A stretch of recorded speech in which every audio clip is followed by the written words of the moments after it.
The Zodiac Killer is one of the most well-known and mysterious criminals from the 1900s.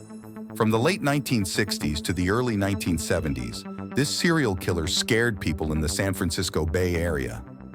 Despite many tries to catch him, the Zodiac Killer got away from the police, which made him a symbol of mystery that's still not solved. He sent creepy letters and puzzling codes to newspapers, which made people even more interested.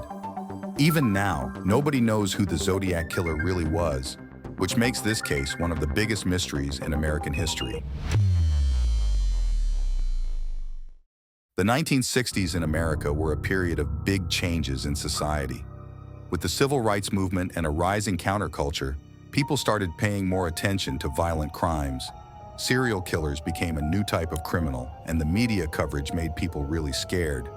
The San Francisco Bay Area, famous for its lively culture, became a surprising place for horrible murders.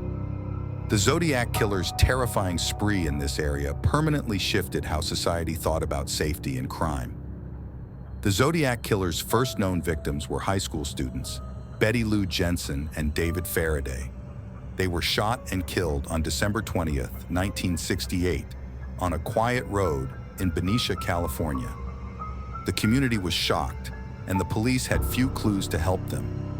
These brutal and seemingly random murders marked the start of the Zodiac's frightening killing spree, causing fear among investigators and residents about where he might strike next. In July 1969, the Zodiac Killer sent letters to 3 big newspapers. Each letter had a piece of a secret code, a puzzle he said would show who he was if solved. These letters had creepy information about the murders and insults aimed at the police. When the newspapers printed them, it made people even more scared and curious about who the Zodiac Killer really was. On September 27, 1969, the Zodiac Killer struck again at Lake Berryessa. Brian Hartnell and Cecilia Shepard were having a peaceful afternoon when a man wearing a spooky hooded costume approached them.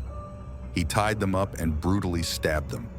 Amazingly, Brian survived and gave a detailed report of what happened. After the attack, the Zodiac calmly called the Napa County Sheriff's Office to tell them what he'd done, showing he wanted to make people afraid and be in control. Weeks later, on October 11, 1969, the Zodiac Killer took another life in San Francisco. Paul Stein, a taxi driver, was shot in the head in the fancy Presidio Heights neighborhood. The killer grabbed Stein's wallet, keys, and a part of his shirt covered in blood. Boldly, the Zodiac mailed the shirt piece to the San Francisco Chronicle, along with another mocking letter.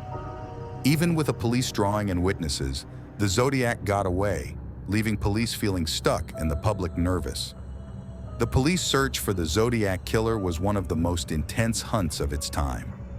Detectives from different areas worked together, going through thousands of leads. But no matter how hard they tried, the Zodiac stayed out of reach. The investigation had big obstacles: the killer's mysterious messages, his random victims, and the limited technology for solving crimes. Every new letter or murder made detectives hopeful for a breakthrough, but the Zodiac always seemed to be ahead of them. Over the years, many people have been suspected of being the Zodiac Killer. Arthur Lee Allen, who had a criminal record for child molestation, was a major suspect, but there wasn't enough proof to connect him to the crimes. Other suspects included both known criminals and lesser-known individuals with strange ties to the case. Despite improvements in DNA technology and ongoing efforts to decode the messages, we still don't know for sure who the Zodiac Killer really was. There are lots of theories, and investigators are still looking into the details, hoping to solve the mystery someday.